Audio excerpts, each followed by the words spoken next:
ఇలాంటి questions solve చేసినప్పుడు మీరు ఫస్ట్ A:B:C రాసేసుకోండి. ఇక్కడ మనకి ఏబీ వాల్యూ ఎంత ఇచ్చారు?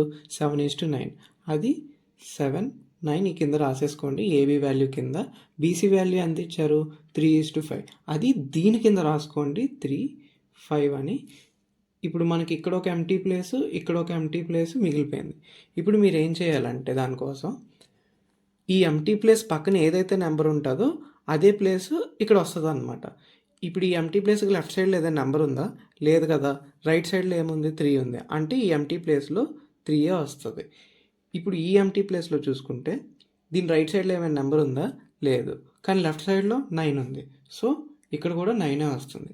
ఇప్పుడు అన్ని వాల్యూస్ మనకు వచ్చేసాయి. ఇప్పుడు మీరు ఏం చేస్తారు? ఈ వాల్యూని మల్టిప్లికేషన్ చేయండి. ఈ వాల్యూని మల్టిప్లికేషన్ చేయండి. ఈ వాల్యూని మల్టిప్లికేషన్ చేయండి. 7 3s ఎంత? 21. ఓకే. 9 3s ఎంత? 27. ఓకే. 9 5s ఎంత? 45. ఇవన్నీ ఏమైనా టేబుల్లో క్యాన్సిల్ అయితే క్యాన్సిలేషన్ చేయండి, లేదా ఇదే మీ ఆన్సర్ అవుతుంది. A:B:C value. ఇప్పుడు ఇది క్యాన్సిలేషన్ జరుగుతుంది కాబట్టి 3 7 టైమ్స్, 3 9 టైమ్స్, 3 15 టైమ్స్. 7:9:15. ఇదే మీ ఆన్సర్.